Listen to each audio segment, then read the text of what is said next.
Okay, so I told some of you your homework was to, is that okay? Not too dark? Was to recreate this in your course. So I'd like to go ahead and walk through that. Were any of you able to do it all in the time we had? 2 of you? That's pretty good. Just one thing. Okay. So let's walk through this. So you each have your own course, right? Everybody nod. Except you, sir. So I'm going to add you in your own course. And I want you all to watch how I do this because I'd like you to know, I'd like you to go into your teachers and remove me if I'm there. And if I'm not, go ahead and add the person next to you so you can kind of see how that works. And while you're at it, put your name in the course title so you know it's yours. So I go to, in my case, I'm going to go to one of these courses like I think I have an assigned 31. And under administration, there's a teacher's link. Sir, your name? Strickland. Jack. And you created an account? Yes. Okay, there's Jack Strickland, and I add him as a teacher, and I remove myself, and I save changes. So Jack, you need to log out and back in, and you should see a course called New Horizons 31, or New Directions 31. Is it Directions or Horizons? Horizons is the training center, right? Okay.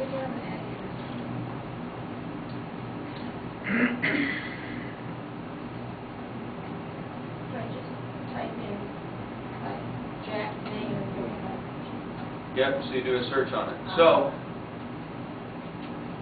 I'm now back to a virgin course in this system. By virgin, I mean it's just right out of the box. It just created it from scratch, which is what yours looked like a minute ago. Right? So everyone has this. It looks kind of busy. What makes it look busy? All these little widgets things. Why? Because I turned editing on. So if it's confusing, turn editing off, get your bearings. Looks a little simpler, right? So I need to know that everyone's on this page of your own course. You good, Bill? You good? Brian? Cool? Everybody? You good? Okay. You got to tell me because we're going to move right along.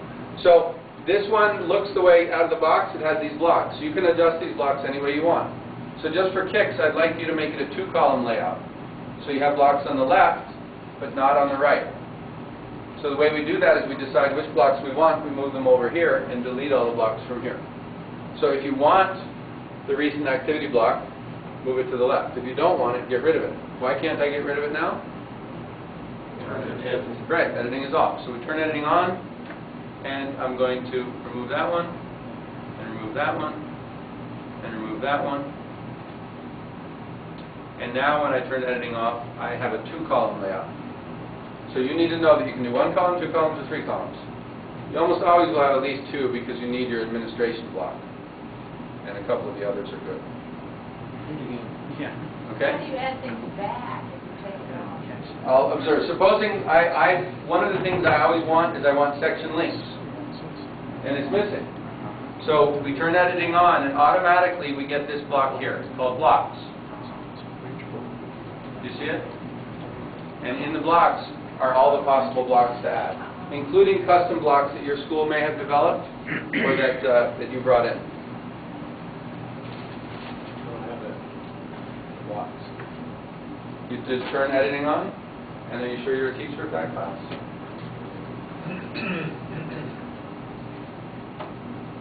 You do. It's at the bottom of this column. It always appears at the bottom of the column if it's there. In my case, there was none there. So we'll add another section links. So you see now I have the section links block, which is like a quick hyper jump or a hyperlink to each section. And I'm going to move that over to the left. How do we move it? Click and drag arrow? Not click and drag, we click the arrow. The new version 1.7 has a drag and drop, which is cool, but it's complex. So we just move everything around using these arrows. And I want it near the top, so it defaults to going to the bottom, wherever you moved it. So now I have to click up several times to get it up.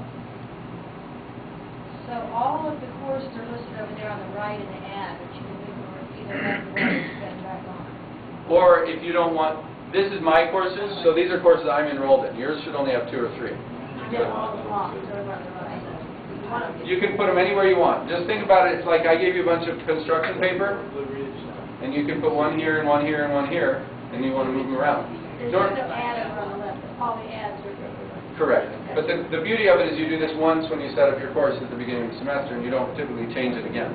And now that I know how I like mine, I can do the whole thing. Even if you start from scratch, you have no blocks whatsoever. Bang, bang, bang, bang, you're done, and you don't have to mess with it again. Okay? So any questions about navigating around here? And ma'am, as soon as you have your account set up, he's kind enough to help you, I will give you your own account. So questions about that? Okay. So each section, I want to familiarize you with a framework. And Bill, I'm going to ask you to keep me on time. We've got 5 minutes to talk about course settings. Okay? And this time you guys have to make me listen to myself. Right? So go into your course settings. Where's the link? Which block is the link in? Administration. It's in the administration block. So whenever you want settings, administration. So we go to settings. And if you imagine a real course you're teaching, you know the course ID, right? The full name. I suggest you do something like course ID : full name as it appears in your school catalog. That way, there's not an auditing question or which class is this really or what have you. For the short name, if you're running it as part of your institution, you will have a naming scheme. And it usually would be something like 06, FA, CIS 110, 85, something that designates exactly what semester, what class, and so on. And you want to if you're a decision maker, you want to establish a standard. Sir, are you in here? Are you following us? Yes. Okay, so I just want to make sure you're cool. I'm a Go ahead. Blackboard admin. Okay, I have a little background. cool. So you know. Well, I'm going to trust you to raise your hand if you don't. Okay. All right. You got her going? Just about. Okay, what I want to do is add you to the course as soon as we need to.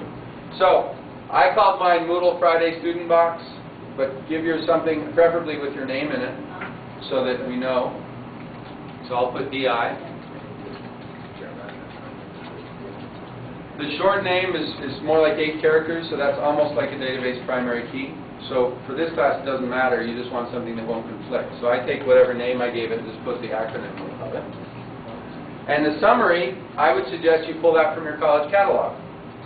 And then under the summary, you can put your own summary, because we all know that our classes don't quite match what the catalog says, right? Yes, no? Do yours match exactly what the catalog says? In this class, students will learn the basics of developing HTML. No, mine is XHTML. Okay. So in this case, I don't care. We don't really have time, but you get the idea what goes there. So let's work on down. There are 2 formats that are most common: topics and weeks. Anybody want to take a shot at what the difference is? I don't know. I only got 3 minutes left. What's that? Finish one topic, you go to the next, the other one is... Good answer. Here. Basically, the only difference is that weeks put the dates in for you automatically. And so typically, if you're going to have dates automatically, you really need to organize based on how many weeks are in the semester, right? Because it wouldn't make sense to have 16 units across 16 weeks during an 8-week semester. Because the dates, there would be 16 weeks of dates, and you've got to do it in 8 weeks. So if you're trying to offer something where there's not a direct correspondence of a block to a week, pick topics. So if you say this is a 3-module class, or an 8-module, or an 8-unit, or a 12-unit class, regardless of date, and you put your dates in the syllabus, then pick topics. If, on the other hand, I like the fact that it puts the dates in, and I can organize around 16 weeks, you do that. So, but this is a 1-day course, so really topics might make more sense, getting started, finishing, what have you. So, I'll go to topics format. Course start date doesn't really matter. In your case, if it was an actual semester, you would pick the first day of class, or maybe the Saturday prior to that, depending on how you enroll your students. So, ma'am, you got an account now? On the webpage, but I'm not in the course. Okay, because I didn't create the course for you. And I'm going to come back here. Did I give 29 to somebody already? You made 29? I'm 29. Okay, how about I give you 25? And you saw teachers, what's your name? Jill Brand. So Jill, you're in. You need to log out and back in order to see that, to take it back.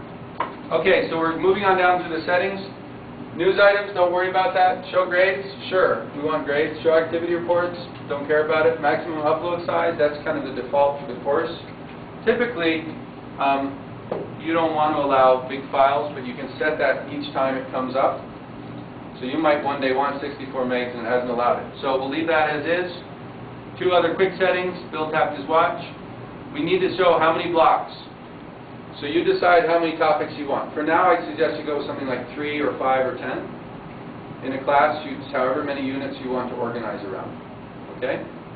So set that, and then the last thing on here before we move on, I'm going to set mine to 3. The last thing on the page is you get to determine the term you want for the teacher and the term you want for the student. Yesterday I used big dog and puppies, which actually was humorous because the name kept reappearing in other screens, like, are puppies allowed to upload? You know, will puppies be allowed to grade? And so if you're using a club or an association, you may want to say officers and members, or you may want to say moderators and participants. It really depends. In this case, I'm a teacher, those are my students, I'll leave it as is. But you can change that depending on your need. Save changes. Okay? So that's the settings of the course. So notice that now I have only 3 blocks. So I'm going to refer, actually they're not blocks, they're sections. I'm going to refer to these as sections and refer to these as blocks. And this particular design, while elegant, makes it look kind of kludgy when editing is on, because these look overly busy. But it looks better when you turn editing on, which I'm sure you've seen. Questions on the settings? None? Well, the key, there's a key in there. Yes, That's what you're very talking important. There's a key. And if you do not want students to be able to self-enroll, you put a key there. If they don't know the key, there's no way to get in the course, so you can add them. Or you can tell them the key. So if it's a simple key like Mickey Mouse, you can put in Mickey Mouse and then you just email the people you want to allow and you give them the link, you say Mickey Mouse is the key. If you don't ever want to allow that, you just put a bunch of jumbled characters and somebody would have to know it, and you're the only one that will. At our school, what they've done is they create a script that automatically puts a jumbled key in all of them by default. So it has to be a conscious effort for you to allow people in. You'd have to go remove that. And most people don't have a clue how to. So no questions about settings? Okay, so remember what I did? It took me about 10 minutes to do. We'll do 2 of those things really quickly. First, we're going to edit the top. How many of you have done that already? Okay, if you've done that already, I'd like you to go and experiment with something else, like a choice or a chat or whatever.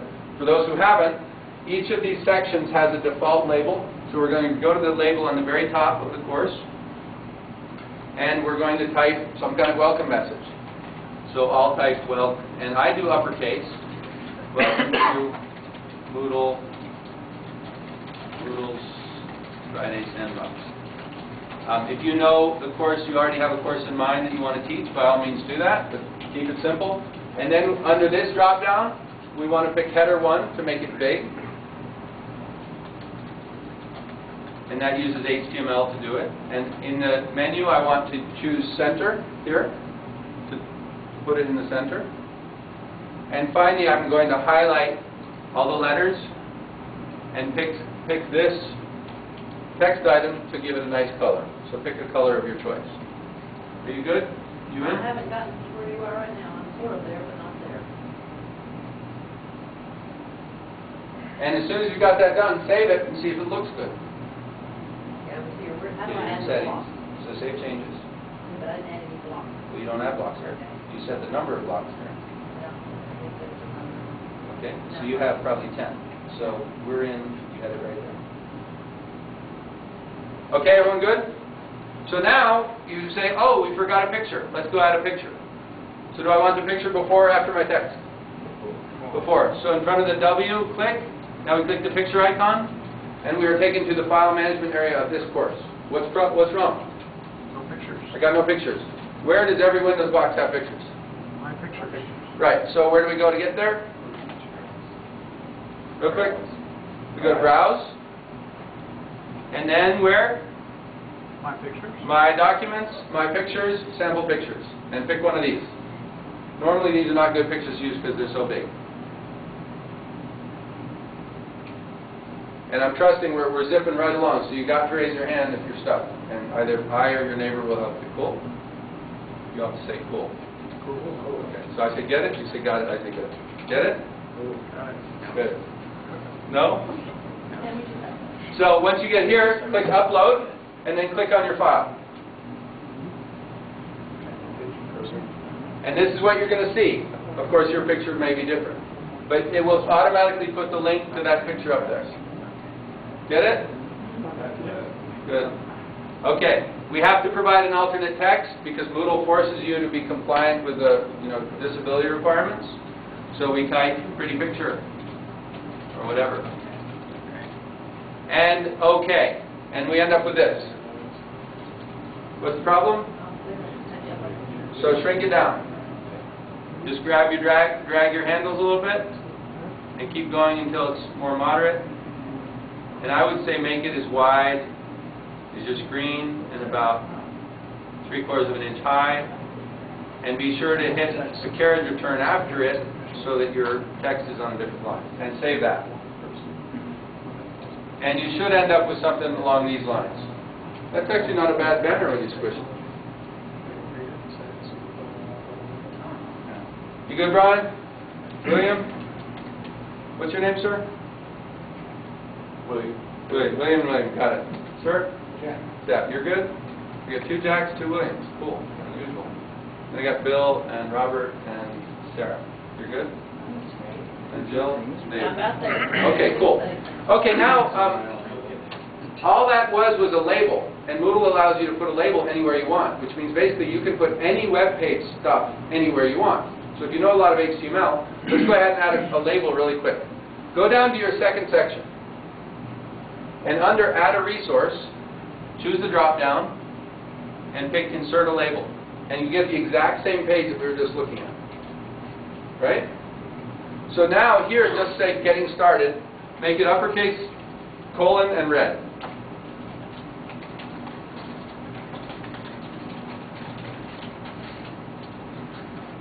And bold, but not underline. Don't ever underline anything. It's not hyperlink. That's mean.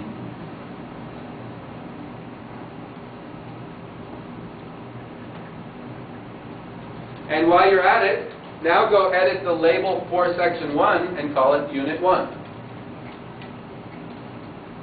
Now you're going to have your own conventions in your course, and make that a header 2.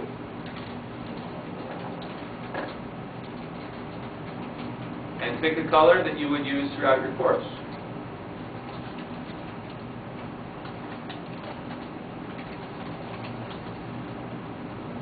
Now what is it we can put in those labels? Can we put pictures? Yeah, we just did. Can we put fonts? Can we put HTML code? Sure. Flash. As long as you have a way to link to it, but you could embed it the way you embedded your picture. You link to the file structure. You can embed it. Sure. The problem with a label is the contents of a label show up on the main page of your course. So if you want them to see it as a secondary page, we want to create it as a web page, not as a label. Labels are things you want to appear right on screen. So notice this one, and this one all appear on screen. Are we good? Can I keep going? Get it? Yeah. Yes, Bill. I missed something. With the Unit 1, how did you get that above the label? Each section has a built-in label. Right. It's like it's stuck there. Right. So I made this label, which is part of the contents, and then I edited this label, which is the built-in one. So Unit 1 is the built-in one. The Getting Started is just a random label that I added. Okay. So I can move Getting Started around. I cannot move Unit 1 because it's attached to this Section 1. Okay. Now you could argue that it's redundant to say Unit 1 when it says 1 here. But it may be that Unit 1 spans 3 sections. It's just how you want to organize it. So I have Getting Started where it's supposed to be to get Unit 1 up next to the 1. Well, see, you did Unit 1 as its own label. Okay. So it's a separate label. Go above Getting Started and you have that icon. Right. Click that Okay. and do Unit 1 and delete the other one. And that just means it's basically attached to that. That's the title of that section. Just like this is the title of the whole course. You can't move it around. It's there. Cool? Okay. I want to get rid of the label. If you want to get rid of the label and editing is on, you click the X. You get rid of anything by clicking the X. You hide it from students by clicking the eyeball. You can indent and outdent with the arrow. You can edit with the little hand. Really? And that's just one of the things when I first saw Moodle, I said, that's really easy. Because when I do it in Blackboard, I got a control panel and settings and something settings and some other settings and save it and be sure you want to save it and then okay, it's saved and then back to the home page. Right? You all use Blackboard? Yes. Well, they started to have this kind of feature set, but 2-3 years ago, forget about it. To do an announcement in Blackboard, I counted 7 steps. How would I do an important announcement here, like school canceled due to shooting? Did I just say that? No. From a laptop on a road. I would just go here, edit, and add in red text, school canceled until Friday. Save. So I guess that's 2 steps because I have to edit it and then save it, but I don't have to go anywhere else to do it. Okay? So, moving right along, I want to instill into you the idea, the way Moodle works, and I think the way any course works, is you have 2 kinds of things in the course. You have stuff that you use, you read it, you review it, you play with it, and you have stuff that you actually have to do for graded work. So Moodle calls these resources and activities. So an activity requires action on your part, whereas a resource is more passive, you're looking at it. You still have to actively look, but it's not attached to a grade book. It's something you use in support of the other stuff. So let's just look at what the resources are. Do the drop down. We have compose a text page. Basically, a text page is like composing Notepad in your website. Does Notepad allow you to change fonts? Barely. You can have one font for the whole document. Does Notepad allow colors? No. Does it have bullet lists? No. So if you want just the simplest kind of text up there, use compose a text page. I never do because I like to at least have the option of bullet lists and things. So I always use a web page if I want to put any text up. So compose a web page is just that. You're building a little web page. It looks just like that label, except instead of appearing on the page, it appears as a second web page. And either we open it in the screen, or we can open it as a pop-up. So we'll do one of those in a minute. So you're just making an additional page that your site links to. The link to a file or website is you can go to Google or MySpace or Yahoo or Hotmail or any other site you want, the Smithsonian, or you can link to any file that you've uploaded to your course. A PowerPoint file, a PDF file, a movie, a SWF file, anything that you've uploaded that you want the students to go to is linked to a file. And when you click that, it takes you right to your file manager and you select the file you want. But you give it a title and a label and so on. And then finally, directory and label. We've seen label. Directory is you've uploaded a bunch of files, like 32 PowerPoints from your publisher. We've all done that, right? But you don't have time to make 32 separate links, at least not now because you just found out you're teaching the class half an hour before it started. We've all been there, right? So I have 32 PowerPoints. I upload them, and I just say, well, I don't have time to create individual links now, but I need the students to have access to all these file resources. So I just link to that folder that they're all stored in. The students click, and they see all the files in it, which is beautiful. Especially those classes like web design where they give you the HTML file and the GIF and the style sheets and 3 icons. So there's 20 supporting files. So rather than tell the student you have to download this zip file from the publisher website, you can unzip it right in that folder, and there they all are, and they can get them when they need to. So it's great to just upload a bunch of stuff in a hurry. So let's do this one at a time. Compose a text, compose a web page. Just go there right now. And we're going to do sample. We'll just type sample web page or lesson notes. And under summary, the summary shows up when you're looking at all of the same type of resource. So it's useful to give more detail. Usually I'm in a hurry and I just copy the same thing I use for title. But when you have more time, you give it a more reasonable explanation, like this is used to support the exercises, blah, blah, blah. And then finding the full text, I'm going to put here is a lesson. I'm going to put a horizontal rule. I'm going to make that say a heading 2. And here I have a bunch of stuff for you to read. And some of the publishers actually give you material in HTML form: red, orange, yellow, green, blue, indigo. And I like to use Roy D. Biv just if I need to simulate a list to give me something to type without thinking about it. So now I have a web page, and you save that. Don't worry too much about what you're writing, just something that you can see. Go ahead and save, and I'd like you all to get to a page that looks something like this. Everyone there? Okay, so let's go back and see how it looks in the course. How do I get to our course home? Right, course name. This tells us where we are, but not how we got there. So we're in the resources section on sample lesson notes from the course. So you go to the course home, and now look at that link. You see how it appears? Whoops, I put mine in the top section. I meant for it to be in Unit 1. How do I move it? Little Amtrak arrows, right? I guess Amtrak is sideways. These are vertical. So I clicked it, and in future versions you can drag and drop. So we click these arrows, it says move, and now we decide where we want to move it. So we want to move it under Getting Started. Typically Getting Started, I have my syllabus, my policies about discrimination, my policies about cheating. I give them a course contract. I have an introductory assignment where you introduce yourself and post to the profiles and so on. And you just want them to know when they first log into the course, here's what I got to do. Right? So now click on this. What just happened? It took over my page, right? I prefer, since this is an accessory to my class, I want this to pop up and leave my class alone in the background.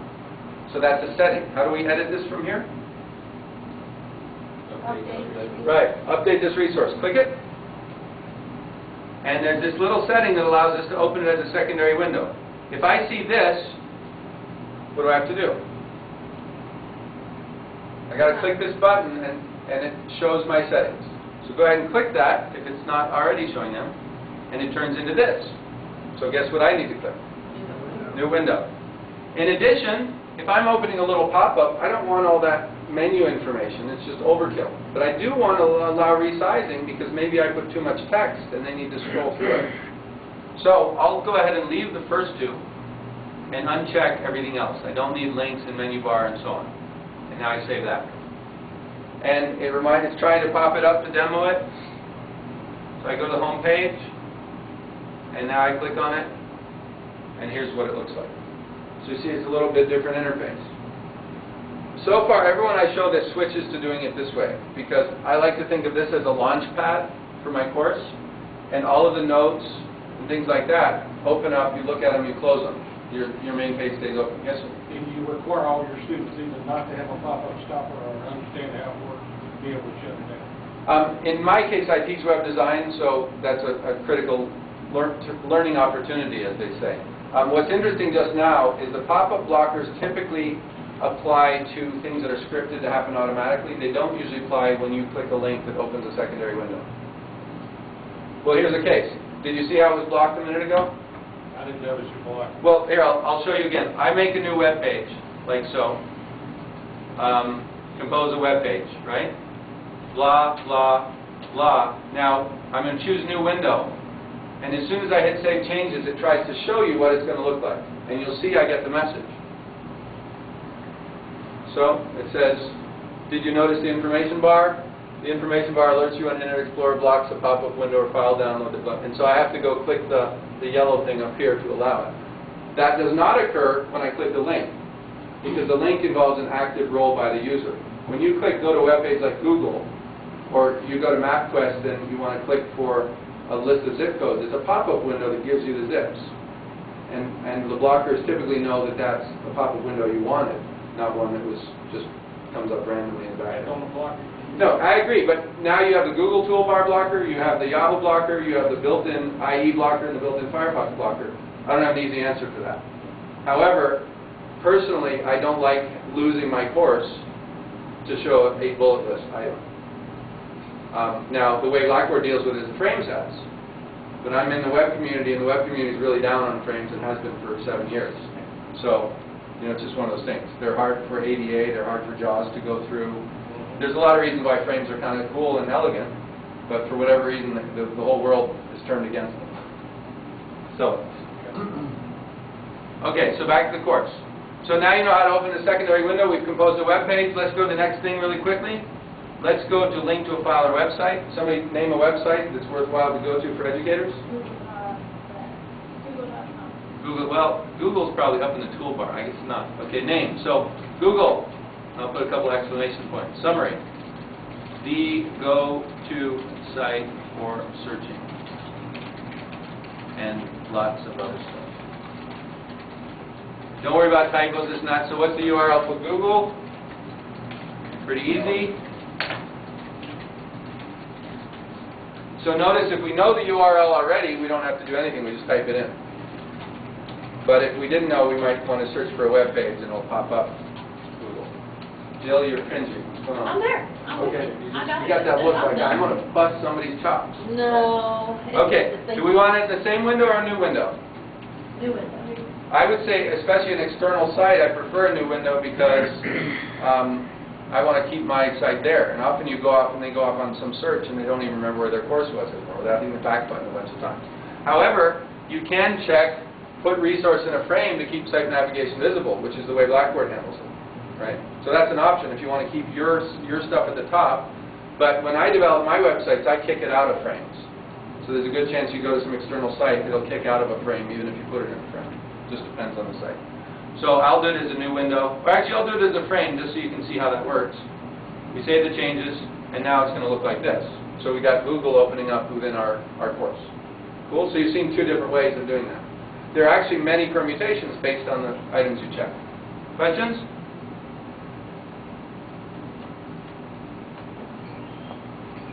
Okay. So what's the next one? We link to a file, but we link to a website, but not to a file, right? Let's all go and upload some files. And this slowed me down yesterday, so I'm going to try and be efficient. How do we open Windows Explorer with the shortcut keys? Windows E. Windows E. Everybody click Windows E. And that opens up Windows Explorer. Great shortcut. Your students should all know it. You should know it. Just click them both at the same time? Hold the Windows key down and then hit E while you're holding the Windows key. Hit E. Oh, gotcha. It's a little Got it? tiny thing. It's like Alt-Tab, really. Yeah, I'm a Mac person. So we're now on our computer, on our hard drive. Now, just of any files you want, make a little zip directory. What I'm going to do is I'm going to pick this My Music and My Pictures, because I know they both have files in them. So I'm going to highlight both of these, and because we're using XP here, I can right-click and choose Send to Compressed Folder. You all know how to do that? It basically creates a zip archive right there for you. It won't work if the folder's empty though, so I tried it with all of them and my ebooks is empty, so it didn't work. So just pick My Music and My Pictures. And the end result will be you have this folder called My Music, which is actually a zip file. Cool? I need to see nodding heads to know that you're good. No, you're Jack. What's up? Okay, you're in this area. I got to delete it because it won't work. I find the stuff I want. Say this is all my PowerPoints and this is all my podcasts. So I highlight them. I right-click and choose Send to Compressed Folder. Right-click. Got it? Yeah. Back? Got it? Everyone else good? So once you have that, it's now there, and I know that it's in my documents, and it's called My Music. I'm going to rename that and call it To Upload. Obviously, you need to be clean about how you manage your files. If you have a bunch of zip files, if you have a bunch of publisher files and test banks and things like that, you need to know where they are and you need to know what they're called. Right? In this case, I'm just working blind with what was ever there. Okay? So, jump back to our website, and which drop-down are we concerned with?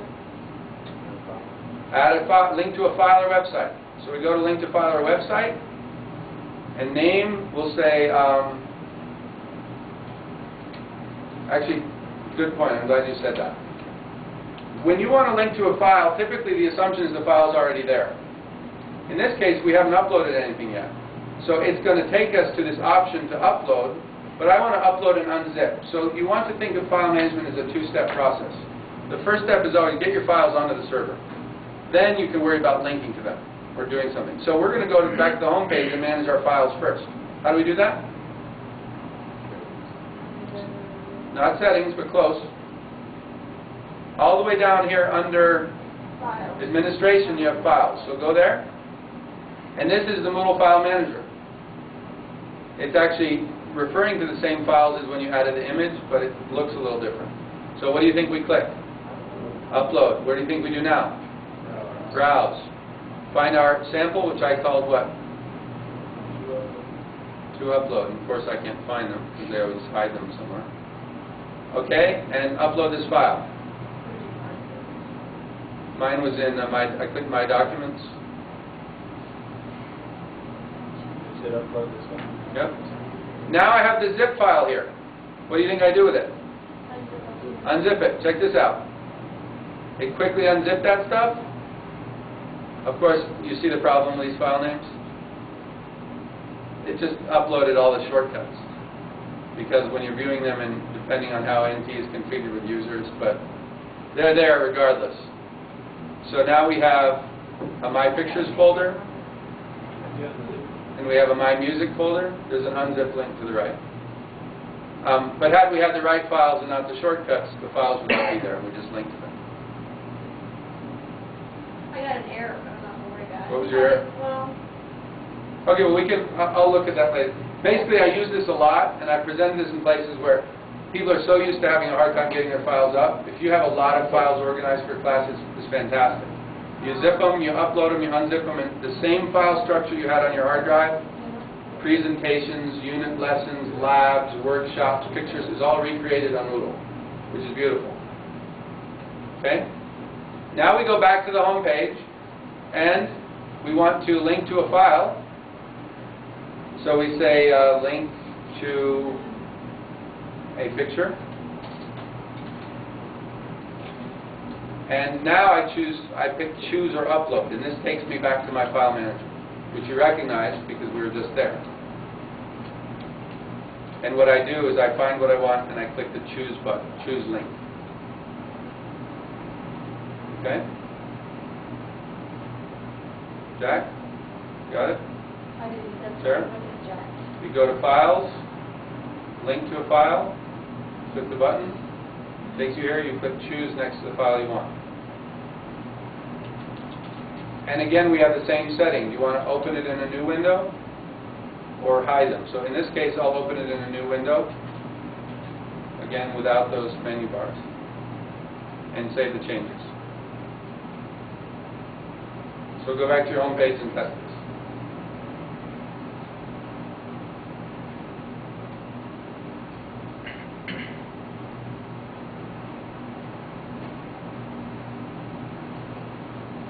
Now there's no way to cover even a third of all the settings within Moodle in this short a time. The way to learn this is to experiment and explore. So you have this account here. It'll probably be up for at least a month. If not, email me and we'll set you up with something to play with. Or you can go to Moodle.org. But you just need to try all the settings.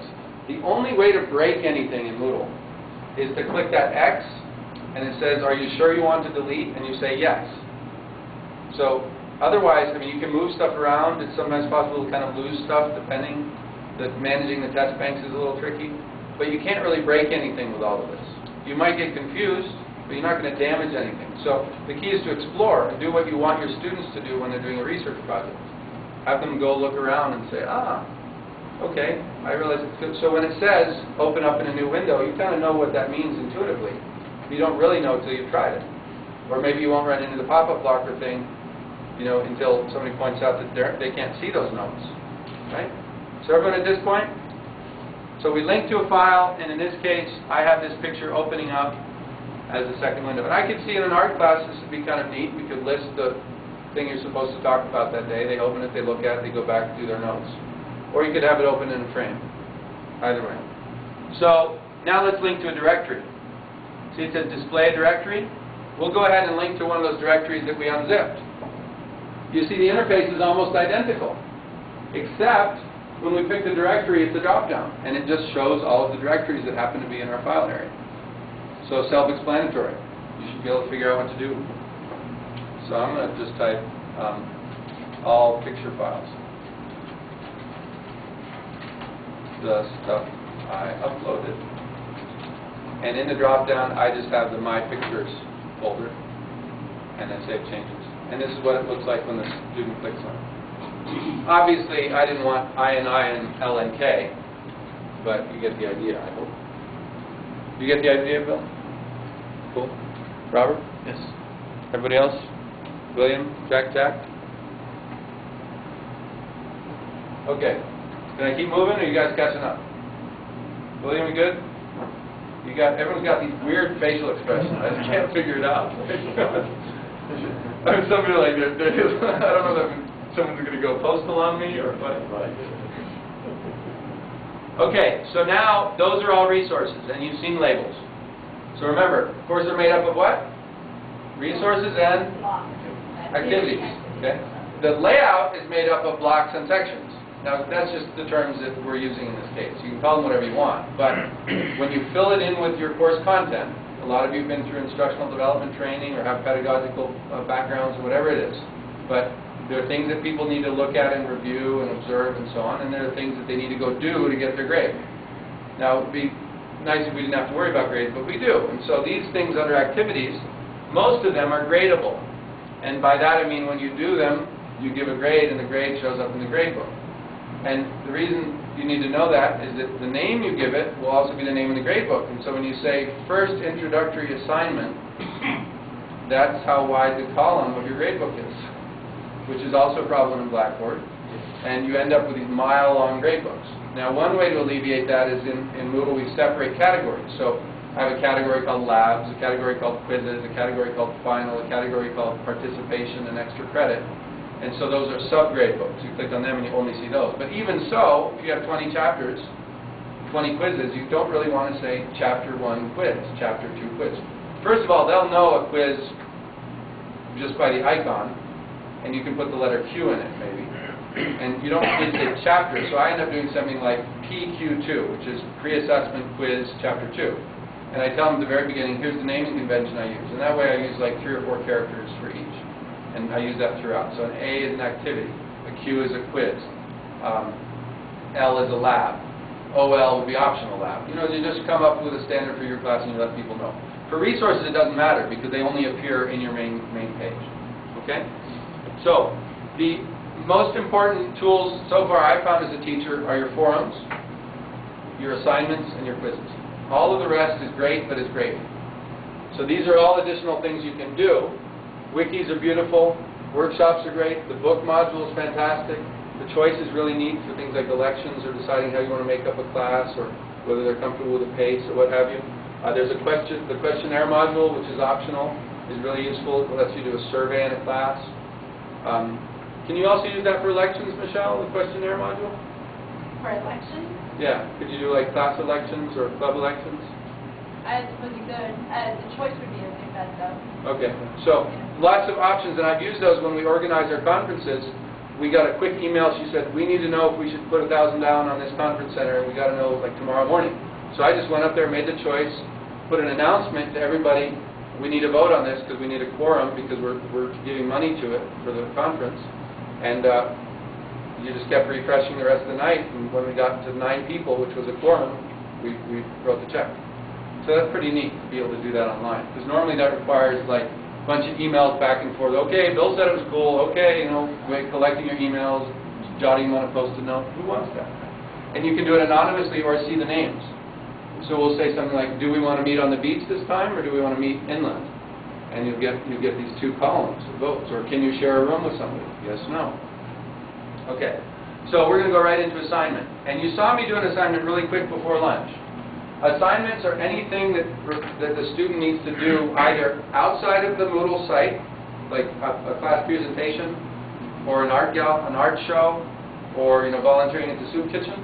That would be called an offline assignment. It needs a grade in the grade book, but they don't do anything on Moodle to do it. An online assignment is where they put some kind of text in a page. So write a haiku, write an essay, write a short essay, reflect on your visit to the museum, what have you. And then an uploaded assignment is something like a 20-page essay in Word, which has footnotes and all the formatting where you want to attach the document. So we'll just do a sample of, do a class presentation. So class presentation. At midterm time, you'll have to address the class on the merits of the Civil War. And the grade, I'm going to give that, say, 25. I like to actually do everything in my class is 10, and I have a lot of stuff, but some people prefer 100 because it makes it easy to do it as a percentage.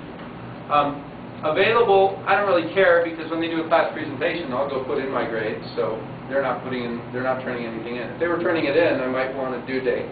And then I'll assignment type. Which one do I want? Offline, online text, or upload a file? Not being offline. Right, offline because they're presenting and I need to be there and grade them. And then next, because it's offline, says this is blah, blah, blah, work outside of Moodle. It gives an exclamation. All I have to do here is hit continue. And I'm done. And now, that day that they do their presentations, when I go in, I can just go in one at a time and assign them grades and type in feedback, and they will get a note that says your teacher has given you feedback. I could say, good, but your posture was a little off and you should have shaved this morning. Right? So that's one kind. Let's do one more. Something that's more practical for those of us who teach online, we don't do a lot of presentations, is that you need to evaluate a website and give me 10 bullet points that were good and 10 bullet points that were bad. So we'll add an activity, we do an assignment, evaluate a bad website. And the instructions are go to mrrobot.com and write 10 or list 10 things wrong with it.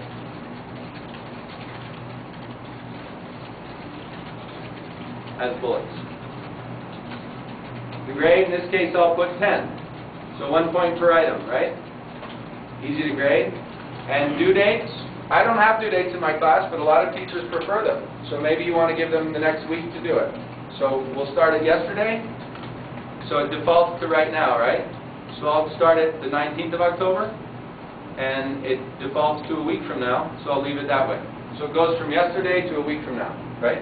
Got to be careful, because once it turns off, there's some question about what we want to do with it. And the question comes up right now. Prevent late submissions.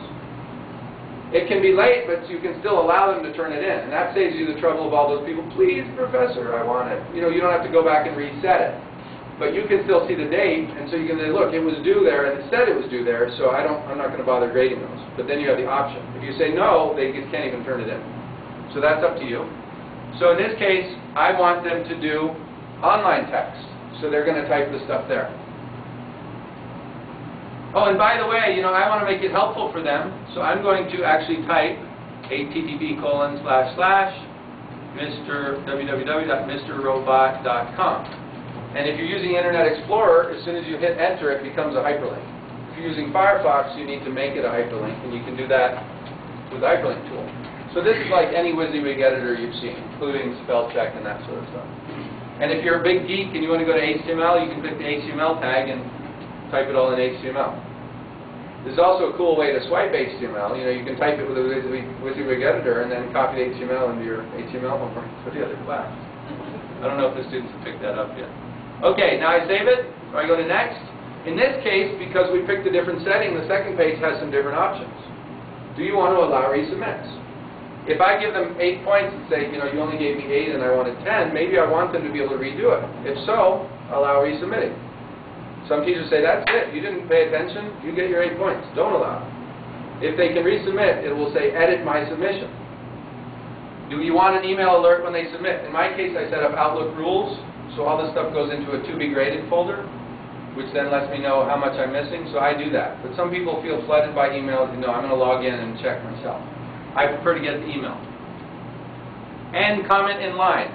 He puts his 10 points, and I want to write right in the middle of his 10 points, that was a great point, good job. Then I want to comment in line. If I don't and I want to do all my feedback in one place, I don't do that. And then it comes as a separate link. So I'll pick yes on that and continue. And now, this is what the assignment looks like. So we have class presentation was an offline assignment. Evaluate a bad website is a text one. And if you click on it, this is what the student sees. And they can also follow this, which now leaves the course. You can see why I use this site as an example. When you go to online ordering, it's a sheet that you print out and fax to them.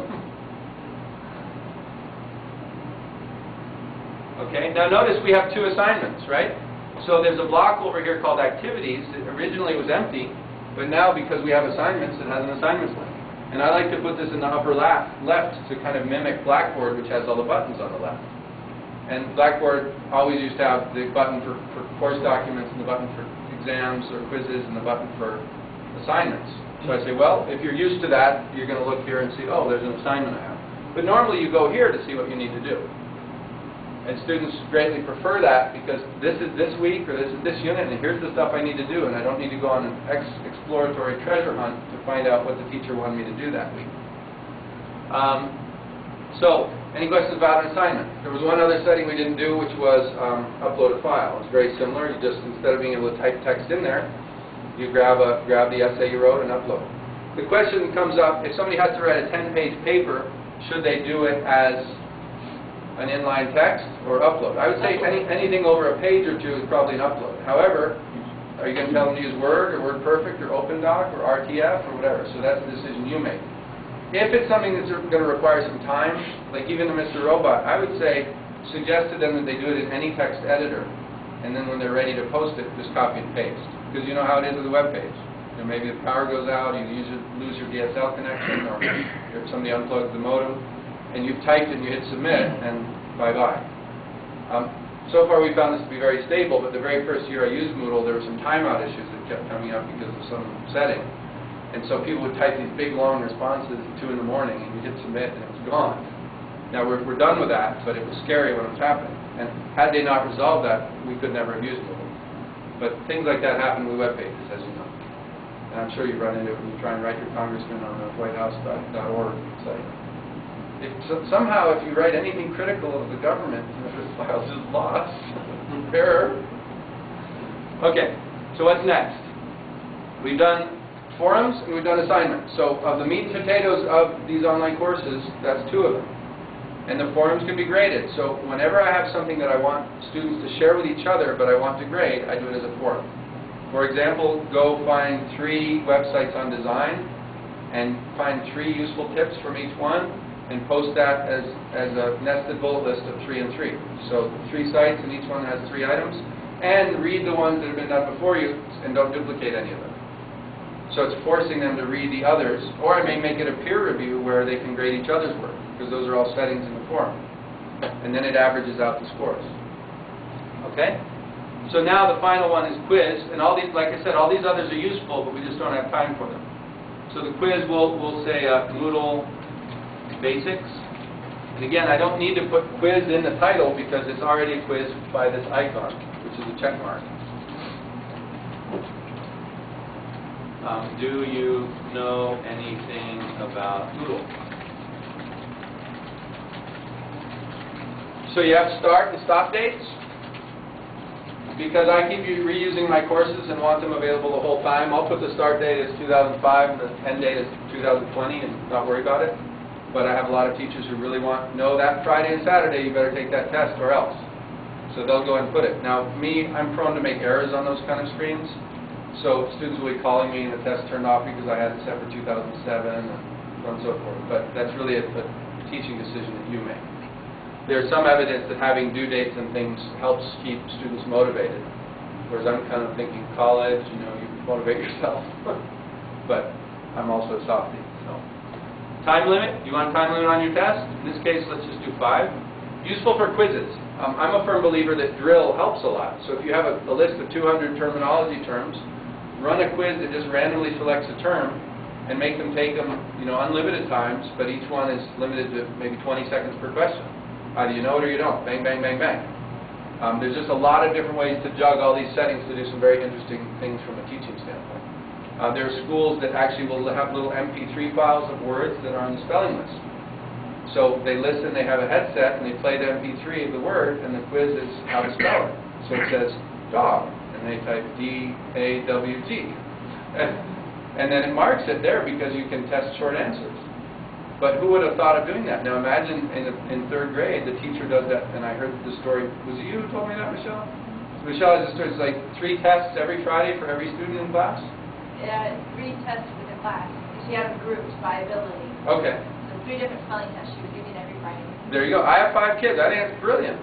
Because I know they need repetition. All this modern stuff is about make them think about it, inquisitive learning or learning inquiry or whatever. That's not how you learn to spell. You learn to spell by spelling all the time. But that's me. Okay, so due date. So I'll go back and forward on these. Time limit 5 minutes. Questions per page. If you're looking to reduce cheating, I do 1 a page because then it'd be hard to copy. You'd have to copy every single one and paste it. The same with the shuffling. I like to shuffle questions and answers The gotcha is sometimes you bring a test bank that says all of the above, so you got to be careful about that. Because if it shuffles them, they're not above, they're below, or the one above me and below me. But an easy way to do that is those questions, delete the all of the above answer and turn them into checkbox questions. So check all that apply. And you get the same result without having that funkiness. And it makes the test more flexible. So the numbers and the letters assigned to them don't matter anymore. And so when they're cheating, they can't say, what's 20?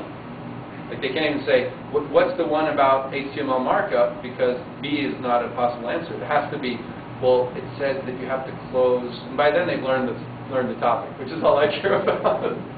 Because if you had to cheat enough that way, you'd actually learn the contents of the material. And then if you want to be really mean, you can allow a bunch of attempts, unlimited, and then grade the lowest grade. Actually, they don't have lowest grade anymore, they have the first attempt. So you can allow lots of attempts, but only have them grade the first attempt. But what I like to do is I do the highest grade. Michael Penny, who does a lot of work with this, he recommends using average grade, because that way they won't trivialize the first attempts. They won't say, let me just go see what's there, and then I'll know what to study. Because in order to bring up a low grade, you have to take a lot of tests again. And if you're limited to, say, 6, you can never bring it up as high as you want. You might get an 8, but you'll never get a 10 if you got a 5 the first one. So that's actually an interesting idea. All this stuff deals with adaptive. Each attempt builds on the last, and adaptive mode, apply penalties. I don't really worry about that. Until you know what it is, don't sweat it. And all of this relates to the feedback you get. So each of these is a discussion and a thought process you have to go to. When in doubt, don't do them. Just leave them off until it comes up that students want feedback. So in this case, I might just turn these all off. But these are worth exploring. And anytime you need help in Moodle, look for this little question mark. But more importantly, docs.moodle.org is a wiki that's now got, 700, 800 articles all about using Moodle. It's the online manual, basically. I've never seen a Blackboard Manual. Do they have them? Where are they? On the Blackboard site, behind the Blackboard. Okay. Is it good stuff? Yeah, extensive. Cool. But is it good? Well, they've got one for instructors, they've got one for students, and they've got one for admin. Okay. I guess they need to make that link more obvious to us. Plus, they have tutorials online. Good. And then finally, if you want it secure because you're worried about IP stuff, you can check that. You want a password, for example, you want that test to be on Friday afternoon, and you have to come to class, and I'm going to tell you the password is Apple. And that way, when your buddy's at home, he can't take it because I'm not keeping track of who's in the room. And you can also limit it to an IP address range. So if this whole room is a certain IP address, I can say only those IP addresses can take it. I don't know anyone who's doing that, but somebody must have requested it because it's there on the test. Do you know anyone who does it? A lot of people use passwords, but not the network stuff. Yeah, I don't know anyone who does it. It's a great idea. Yeah. And you could even, online, they say nobody knows your dog, right? It's just one of those things. But we have a lot of teachers who use the platform for teaching, but it's not an online class. So you have to come to class to take that test. So they'll do things like put the password, and maybe even the network address to keep people from text messaging their buddies what the password is. It all depends on who you've got on the inside to help you with the test. Okay? So now it gets a little tricky. By far, quizzes have the most complex settings of the mainstream stuff. And it mostly relates to how you organize pools and questions. So in Blackboard they're called pools, in Moodle they're called categories. My suggestion is you come up with a category that corresponds roughly to the test banks they give you. So they give you usually test banks are organized by chapters of the book. So you can do CH1, CH2, CH3, or chapter 1, whatever.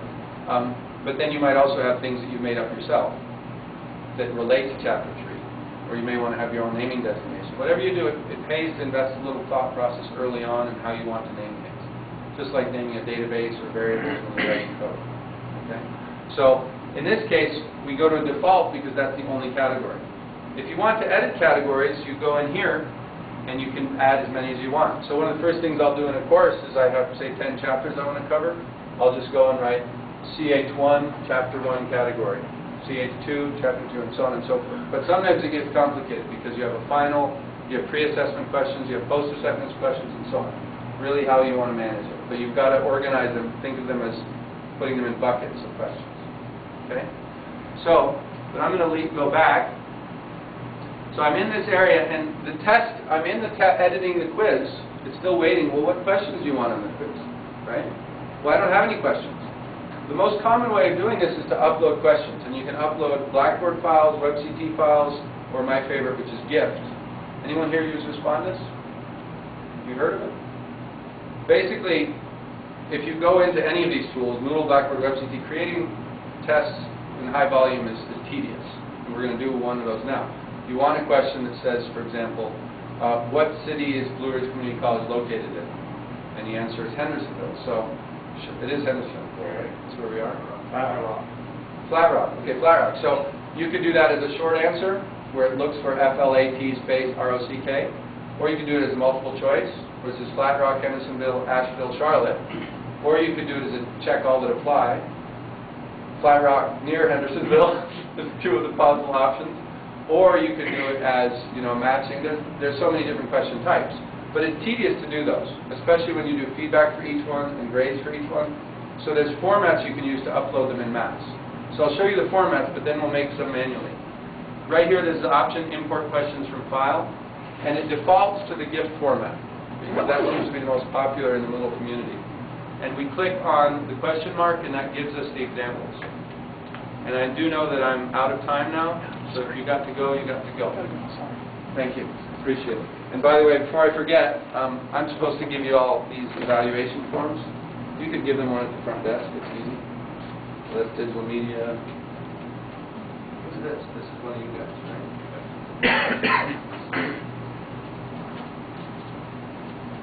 Yeah. I appreciate it. Get in touch. Let me pass these around before I forget.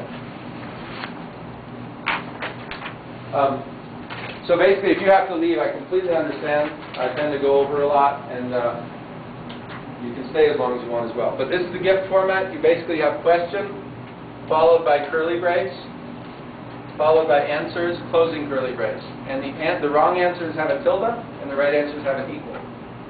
And people look at that and say, that's kind of kludgy. But in reality, if you have a big test bank from the publisher, and they give it to you in a Word format, it's not too hard to get to that format. Especially because you can put each of these on its own line. The Aiken format is from Art in South Carolina, and this is how they do it.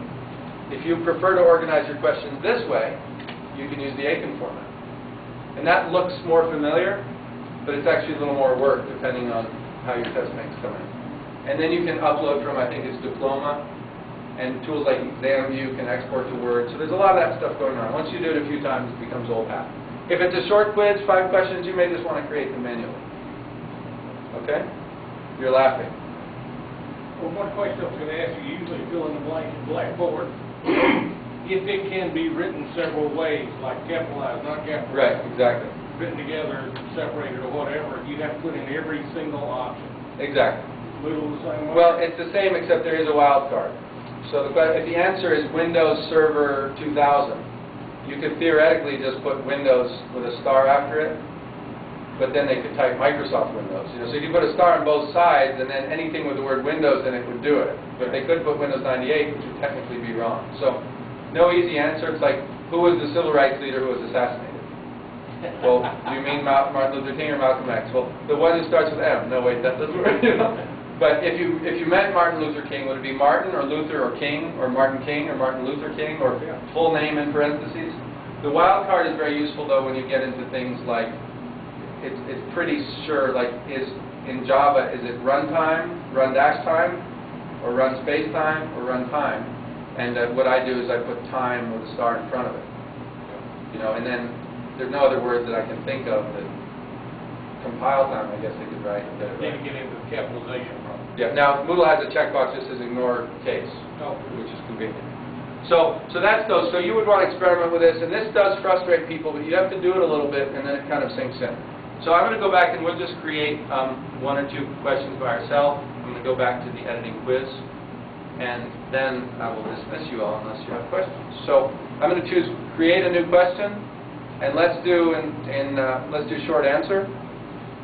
And where is BRCC?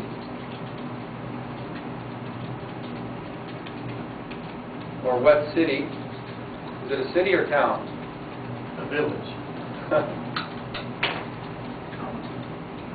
Now what I'm doing in this case is I'm giving the title of the question the same text as the question itself. because it doesn't really make sense to call it question 1, because 1 has no inherent meaning.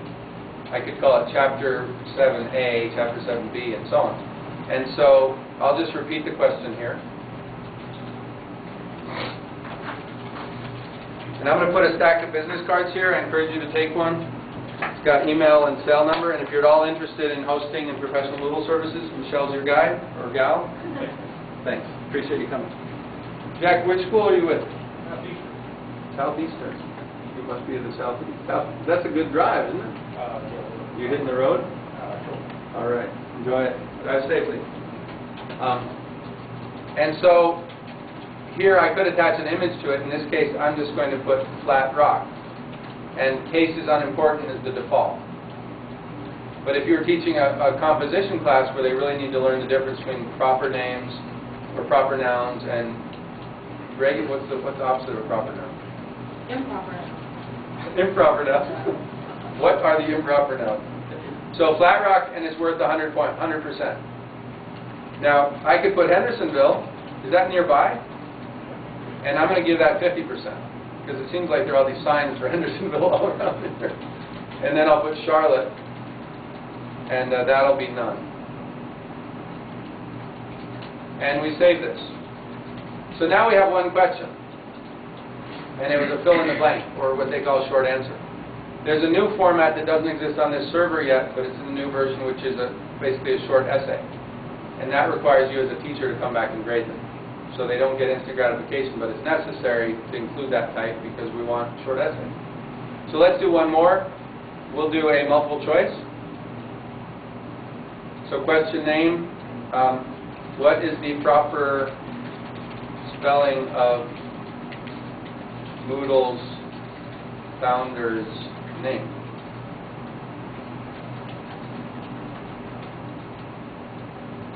And I'm going to spell, we'll say his last name. And you don't need to be precise, this is just to illustrate. Dugiamas is one. Dugimas is the other one.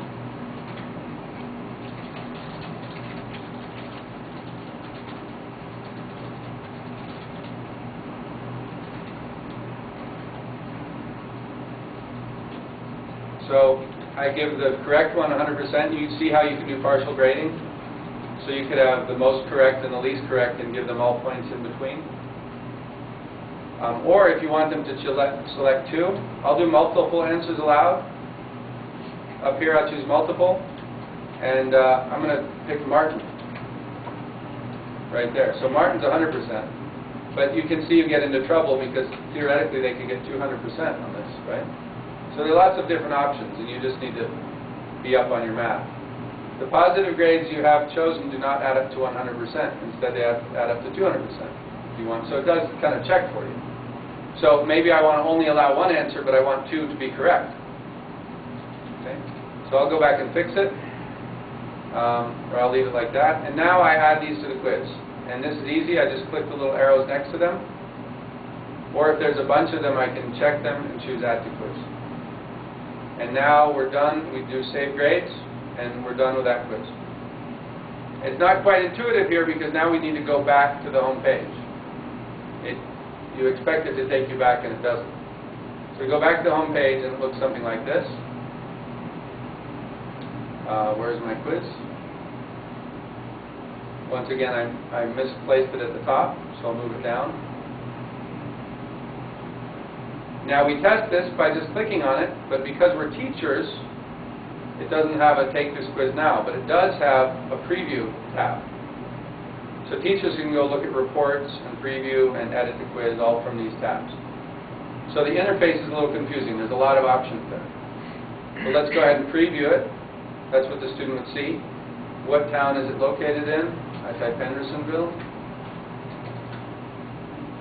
And I'm going to submit the page and go to the next page. Notice my timer's up here, so it's counting down pretty obviously. What is the proper spelling of Moodle? I'm going to check Martin, and notice how it randomized them. I put in the proper spelling first, and it's shuffled them around. and submit all and finish. And so I got 1.5, got 75% on this test.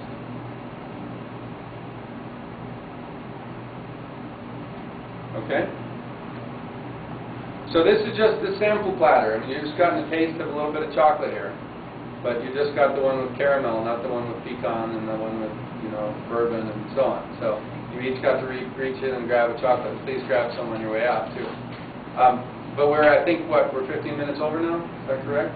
Are there any other events that you're missing? I want to ask a question. Okay. I use this a lot, and I have news points, and I like to put a different kind of question we're going to talk about during the week. How do I get rid of the ones I don't want to leave up there? But you have them on the same forum? Unfortunately. That's where I've messed up, right? Well, as a teacher, you can delete anything. Well, I just can't figure out how to do it. I've got editing on, I punch news forums, and I can't figure out how to get rid of them. Okay, well if you're interested, I want to certainly give you all permission to leave and not feel like you're offending me. But for those who want to stay and play around, there are a number of things we could talk about. So one of the things I did want to show you is my site, my personal class at my school, because you kind of get a sense of how a really filled out class with a lot of participation and a lot of students. And notice it looks different. We've got it branded with our green, and it's still a little rough, but they've improved it a lot. And I'm going to take you to class which is CIW Foundations, which is basically an intro to web stuff. And it's 3 books, 25 chapters total, and a lot of publisher material. So I've put the header here, and I've actually put this official curriculum logo on top of that, so it's one that doesn't take up too much space. I did my news and announcements, which you all saw. I did a class discussions and questions, and this allows me to filter in Outlook. So if it has this in the subject line, I red flag it and mark it overdue. So if anyone asks a question, that's the #1 thing on my list when I check my email. That way, I'm not worried about the planning committee for next week when I've got a student who can't do their work because the server's down. And then the coffee shop social forum. So you go here and you get an example. In this case, mostly it's Sarah, but Sarah's pretty funny. Pamela, she just wrote, she's an older person. Teenagers driving. Teresa writes, she's a teenage driver. She tells anyway. So there's just, so you see that's all just the social thread. That's just fun. I might throw her a couple extra credit points down the line. The fish joke. So some of these people write in the middle of the night and whatever. So that's a social forum. But more importantly, we get into the class discussion forum. And basically we've got 2 pages of this now. That's the first page. And we're a little over the halfway mark, so it's a pretty active forum. You can see that simple ones are one post, or in this case Lori is the PA, and she just updated and said, I made a fix on this quiz, or great. Wherever I don't see Lori or Mai or Kimberly's name there, that suggests to me that we have not resolved the problem. So in this case, Terry needs some help, and she was the last one to post, which means she's probably waiting for me to reply to her. And that was, so I'll click on it, and now I have that thread. So in this case, I was just doing a test probably in class yesterday, and she was having fun with me because they like to meow in class. They're a weird bunch of students. And so this student is online, but Sarah's in person. So she's wondering what's going on, because I linked them to hamsterdance.com, which you all may remember. So this really belongs in the social forum. So I can go up here and move this discussion to the social forum, and bang, now it's over there. So I don't need to worry about it. So these are all the forums in this course. I have a lot. I have pretty much a couple forums for every week of class, and they're all assignments. And in many cases, they have to attach a screenshot to prove they've done some work, or sometimes just tell me they've done it. So I'll go back to one of the more active threads. By the way, every week I pretty much send out an intro. I say week 8 in your class, week 9, week 7. I kind of tell them, here's how things are going, here's what we're working on, you're falling behind, let me know if I can help, just to touch base so they know I know they're out there. And if you go into the participants page, and I really love this in Moodle, it's really great, I can see how long it's been since they've logged on. So Brian was here very recently, Roger recently, but I've got a couple students. Jessica, 2 days is not too bad. You start getting out here, you get into 18 days. Well, those students have no right to be here, especially Pam. She was attending my class. So I need to, I've sent her emails saying, where are you? Yolanda told me she was auditing from the beginning. You know, so each of them has a story, and if I don't remember, I'll click on Cheryl, and Cheryl tells me actually a fair amount about herself. Right? So depending on how much you want to mother your children, your students, you can go back and you know, I told them I wanted phone numbers, so I could actually call her. Say, hey, you know, what happened? Unfortunately, this is all too common. I find it persistent that students sign up and just disappear. And I make my cell phone's on my card, it's on my website. The discussion forum, I'm checking it night and day. I have different people checking it night and day, and that's what you get. Anyway, so you go down from section to section. We're in section 24, which is the second of week 14. They look at these objectives, pops up with a bullet list. They open up this PowerPoint.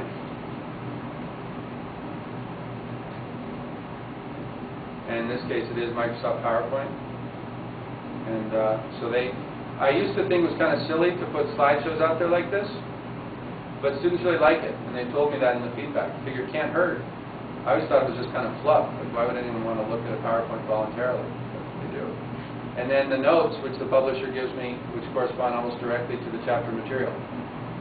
And they give this to me in HTML, and I like it because the animations show up and the color shows up, which is not in the book, because the book is more like a photocopy thing. And sometimes they have nice animations like this one, where you can actually, you know, move the layers over and that sort of thing, right?